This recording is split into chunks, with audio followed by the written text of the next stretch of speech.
lost inside your circumstance, and I see you looking for a chance to dance, and it seems to me the world's a better place because of you.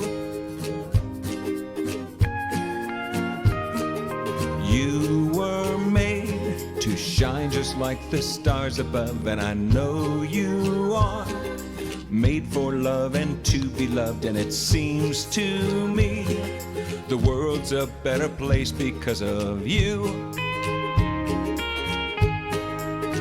Oh, why do we see one another and compare our lives together, thinking that the greener grass is anywhere but here? Shine, shine, set your eyes on things above now. Shine, shine, you are someone made for love now. Shine, shine, join in the applause of love and shine.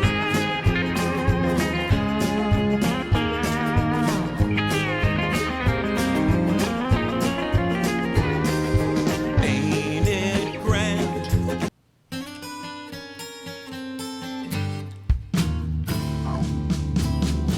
Well, I'm the free world leader.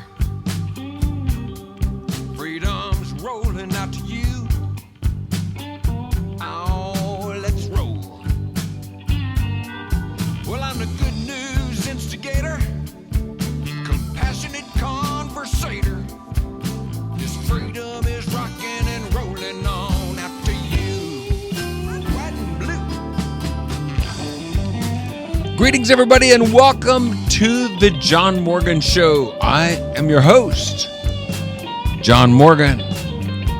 It is a thoroughly terrific Thursday, and I am very thrilled to announce to you that my wife is making my very favorite dinner,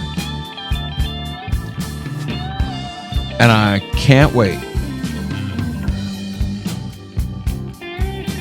Oh, and the Democratic National Convention is going on too.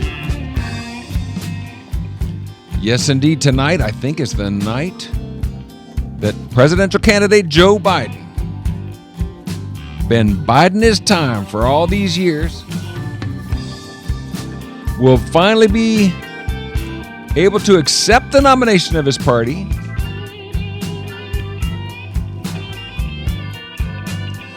OH. Am I allowed to say I.O.? Because I'm not from Ohio, but, you know, you started it, so. Karen Sue Bailey Vance, OH! And everybody said, I.O.! Yes, it is great to be with you, everybody. Welcome, Beth. Welcome, my friends, to a Thursday edition of the John Morgan Show. Never miss an opportunity. Humor, passion, and perspective. And it really all has to do with listening, with kind of paying attention and watching for the need. And I can tell you, just this afternoon, my wife asked me a little while ago if I would like to have lasagna. Just the thought. It does things to the inside of me. I love lasagna. I love it like it could be an idol. And I don't get it very often, but when I do, I'm a happy camper.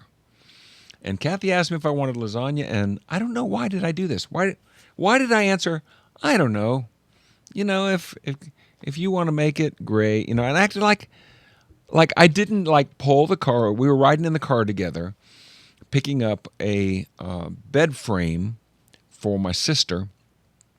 And why I didn't pull the car over and cover her with 1,000 kisses and say, yes, I want lasagna. Because that's how I actually felt. I'm like, oh, babe, whatever, you know, whatever you feel. Typically, I try to prefer Kathy as often as I can. There's so much of the time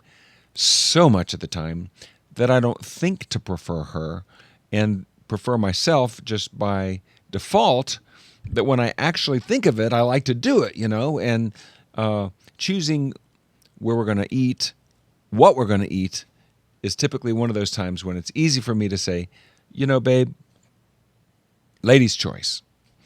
But I did not want to do that when she was offering me lasagna.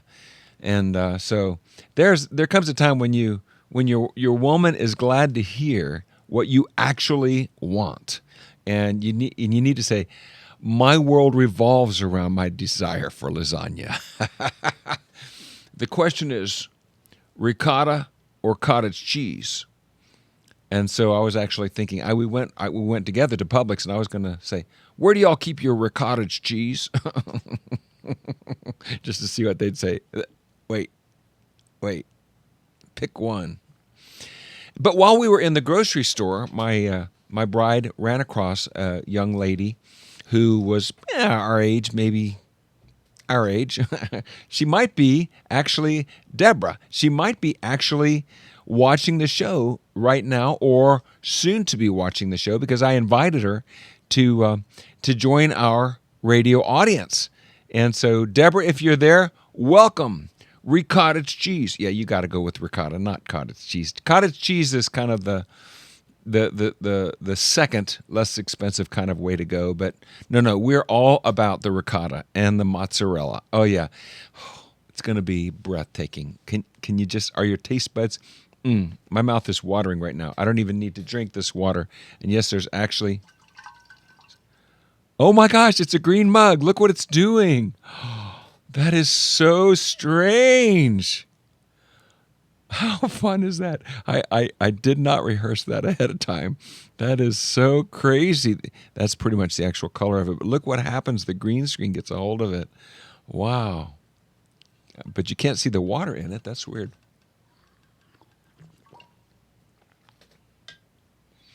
It occurred to me that if I continue pretending I'm drinking out of empty mugs, that it's rude, because you're, enjoying watching me drink, and so I should actually only drink when I'm actually drinking. So that's my new leaf, is to not tease the audience with empty mugs and things like that, even though that's what they often do on talk shows.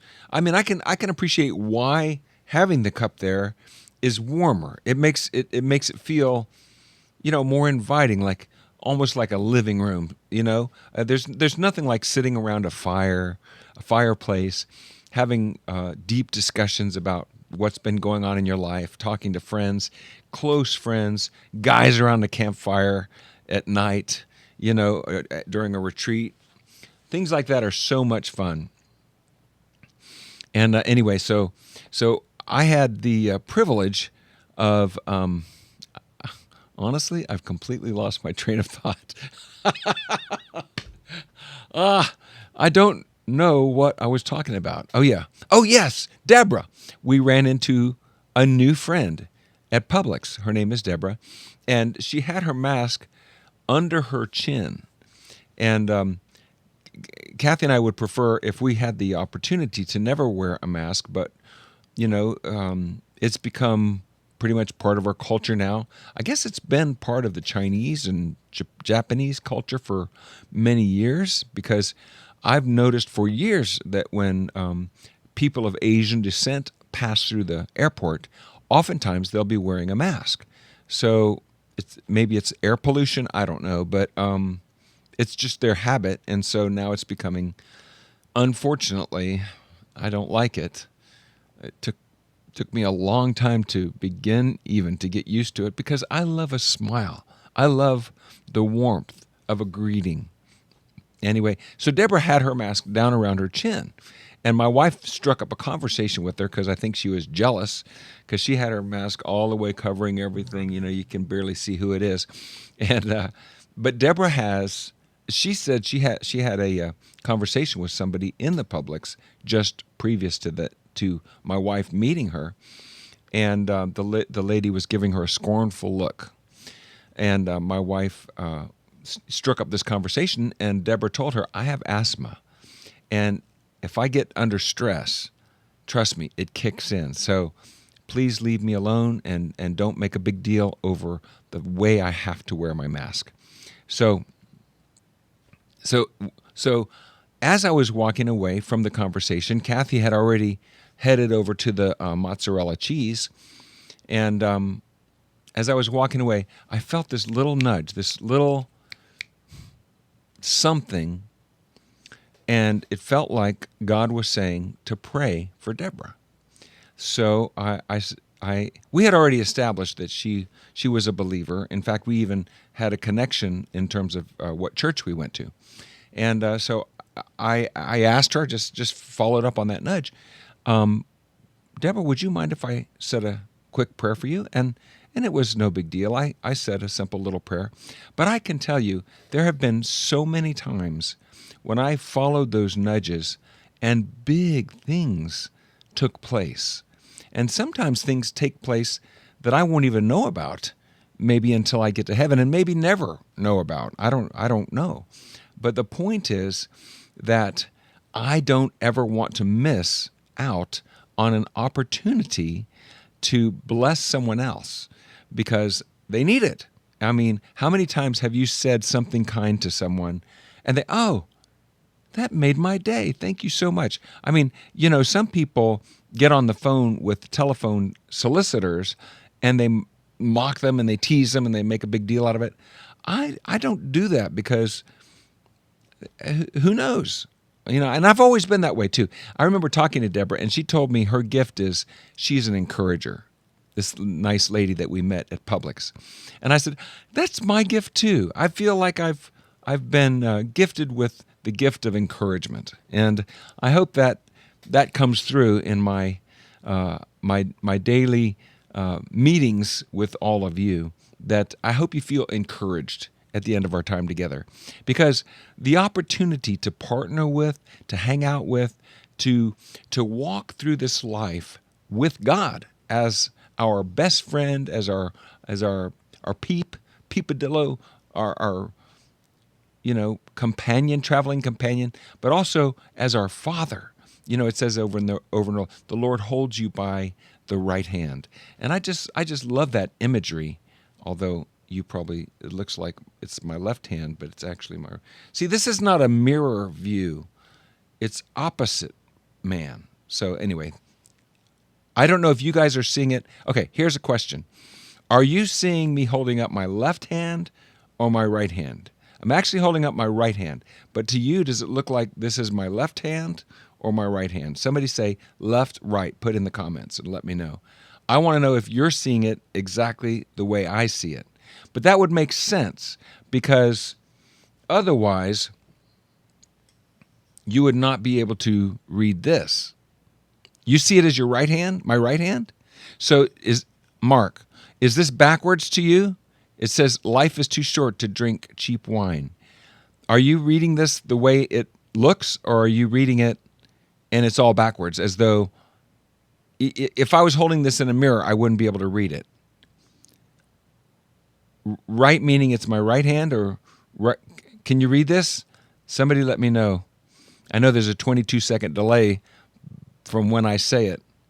No, you can't read it. It's backwards. Oh, reads correctly.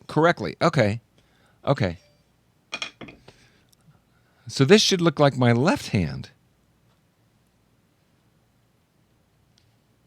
I don't know. I'm confused. It doesn't matter.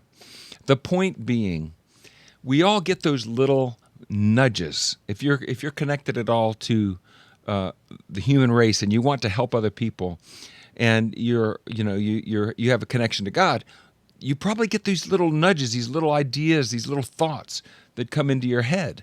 And for years, I would let them go in one ear and right out the other ear, and would never stop to even consider them because, first of all, I'm already doing something.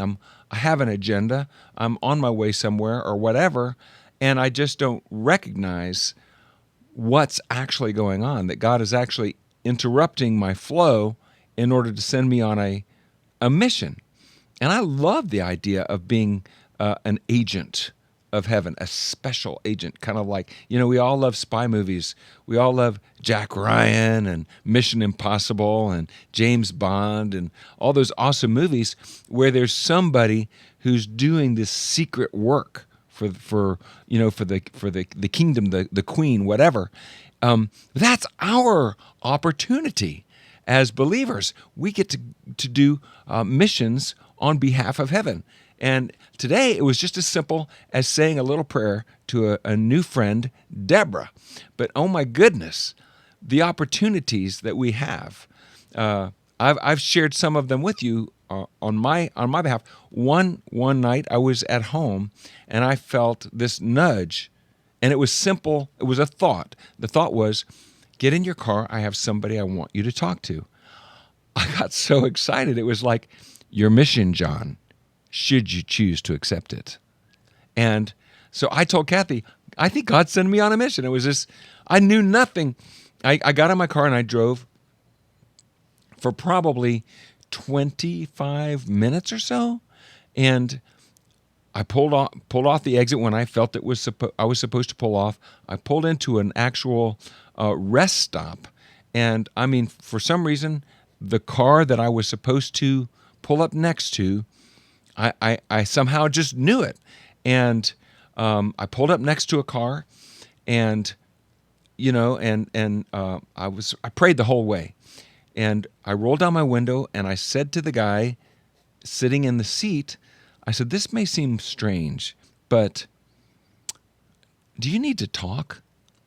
And I wound up praying that man back to his family. He was actually sitting in his car deciding between leaving his family to pursue an illegitimate lifestyle or going back to his wife and children. And I ran into that guy some years later, and he was still home. And oh my goodness, how easy would it have been, and how normal, and who would have thought twice about it had I just said, that's nothing, that's suggestion, and just not act on it.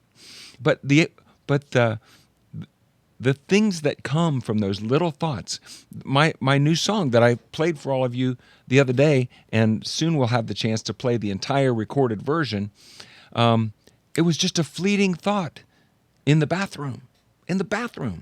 The whole song came to me. And I grabbed my phone and I just typed it all out. I mean, the tune, the words came first and the tune came right afterwards. And then, about maybe a week later or so, 10 days later, whatever, the bridge, the second part of the song, came popping into my head in the same bathroom. It's just the nuttiest thing. And the bridge, and it was so funny because the first line of it, and I knew what was going on. I knew it was God giving me the bridge to that song. The first line is E pluribus unum. And before the second line came, I had this split second to think, what rhymes with E pluribus unum? And then the next line, get your guitars and tune them. And I just think, what a sense of humor our God has. It's just crazy. So much fun. So if you have ever had yes, Wanda, a divine appointment, that's exactly what they're called. If you've ever had something like that happen, hit the heart button or the like button, and maybe even tell me the story in the comments. I'd love to share it with our Facebook audience. And if not, then I want to encourage you to ask God for them. Ask God, Lord, is this real? Is this really real? Would you allow me to experience this connection that John seems to have? Oh, Julie, you're telling a story. Okay, in 1968, but I was barely 7 years old, I stopped a complete stranger on a bicycle and asked her if she would be my friend. Wow! That one meeting ended up changing, I dare say, hundreds of people's lives, which is still happening. I love this message, and everyone relates in their own way to the great things you're saying, John. Oh, shucks. People can't get enough encouragement and reminders that there is hope. Thank you, Julie. Those are kind words. And yes, these are dark times, friends, but they're not hopeless times. They're dark times, but they're not hopeless times. Because even in sickness, there's hope. If you know the Lord, the best is yet to come, no matter what. No matter what. If you doubt that what I'm saying is biblical, read Corinthians chapter 15, and you will read a wondrous and wonderful description of heaven, of what it will be like to shed these temporal bodies, these pain-ridden bodies, and put on a body that is incorruptible, immortal, it says in 1 Corinthians chapter 15. And the body that we will have is as different and enhanced and better than these bodies as a tiny acorn is to a giant and mighty oak. Yeah. And that's what we have to look forward to. It's not like we're going to be a bunch of oak trees walking around heaven. You know what I'm saying. It's going to be awesome. So don't miss those opportunities, because there are rewards connected to them for us and mostly for other people. And what a thrill. What a thrill, Julie. Was that Kathy that you reached out to that day that you stopped on your bicycle? Because your connection with my beautiful wife, Kathy, has changed everything for me. My relationship with your amazing mother has been my salvation. Your mom, Averill, who prayed for Kathy every single day that she was down that rabbit hole, that she was in that sunken place. It's pretty amazing. Pretty amazing.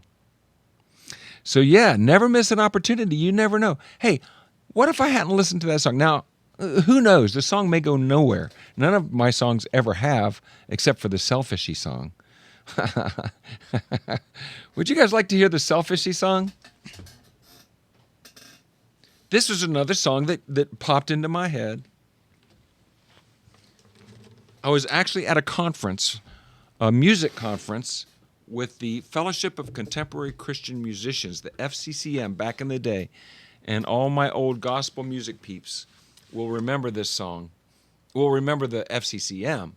And this song popped into my head, and I just jotted it down when I was supposed to be paying attention to what was going on. And it became a pretty popular little song. It's a kid's song, and it's about being unselfish. And that's why it's called the Selfish Song. It's about a little fish. You have to kind of, you have to give a prequel to the song. It's about a little fish that's so tiny, he only has one single cell. And the reason he has only got one single cell is because he's stingy. He's too stingy to divide and grow. That's right. He won't give of himself. That's why it's called the Selfish Song. I don't want to be a selfish sheep, swimming all alone, just my single cell and me. I will give away a part of me, dividing what I am to fill the sea. Now, I really need Kathy to come in here and show you guys the motions to the Selfishy Song, because without the motions, you're only getting half of the fun. Once upon a time, swimming in the sea, a silly little selfish, just as small as he could be. He never saw his brother fishes needing him, you see, 'cause all he ever thought of was just me, me, me. Now I don't wanna be a selfish sheep, swimming all alone, just my single cell and me. I will give away a part of me, dividing what I am to fill the sea. One day the selfish realized that he was all alone, 'cause other schools of fishes played, but he just stayed at home. The problem with the selfish is they're very hard to see, 'cause selfish is the smallest thing that you can ever be. Oh, I don't wanna be a selfish sheep, swimming all alone, just my single cell and me. I will give away a part of me, dividing what I am to fill the sea. Now would you like to hear the moral of the story? If you want to grow, then you must decide to give yourself for someone else. Your cell must now divide. You just gotta do it. It does no good to wish, and soon your selfish turns into an unselfish. Oh, I don't wanna be a selfishy, swimming all alone, just my single cell and me. I will give away a part of me, dividing what I am to fill the sea. Dividing what I am to fill the sea. Dividing what I am to fill the sea.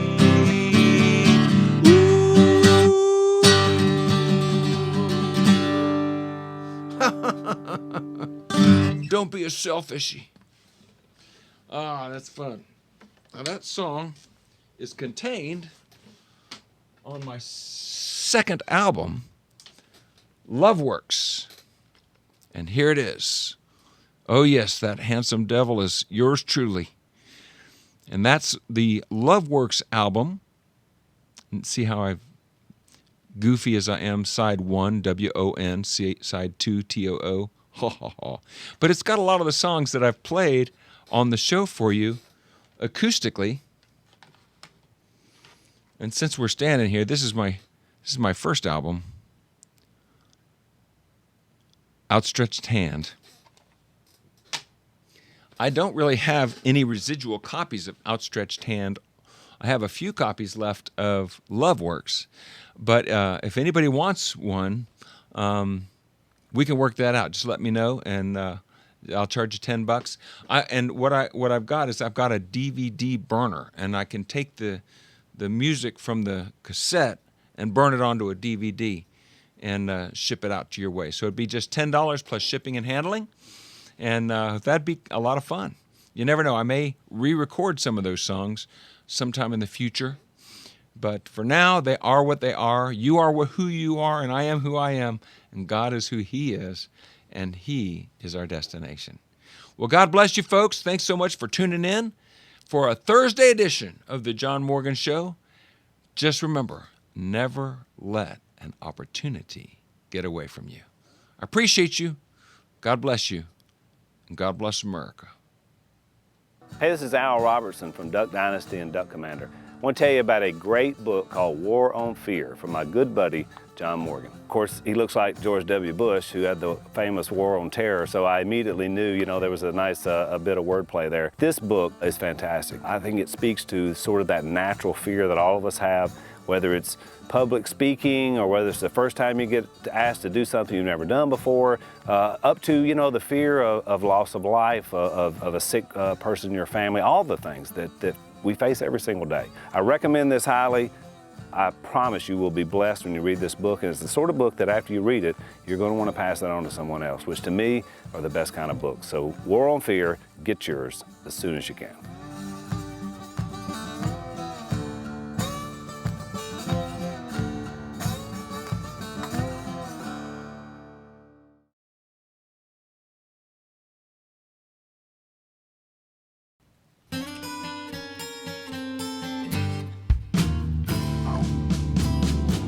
I'm the free world leader. Freedom's rolling out to you. Oh, let's roll. Glad you liked the book, Karen. Well, I'm the good news instigator, compassionate conversator. This freedom is rocking and rolling on out to you. White and blue. Lasagna. Lasagna!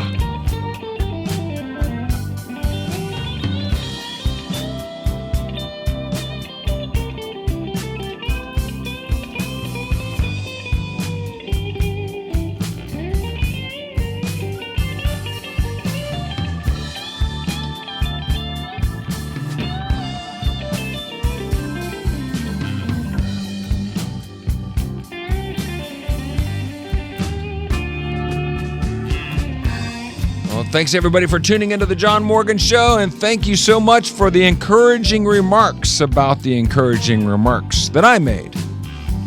We're all in this together. How fun. How fun. Thank you, Carol, for showing up. Thank you, Karen, for sharing up. Wanda, Julie, Beth, all my friends. Hey, it's great to see Brad, my good friend Brad Cornell, on the show. Ooh, yeah, yeah, yeah.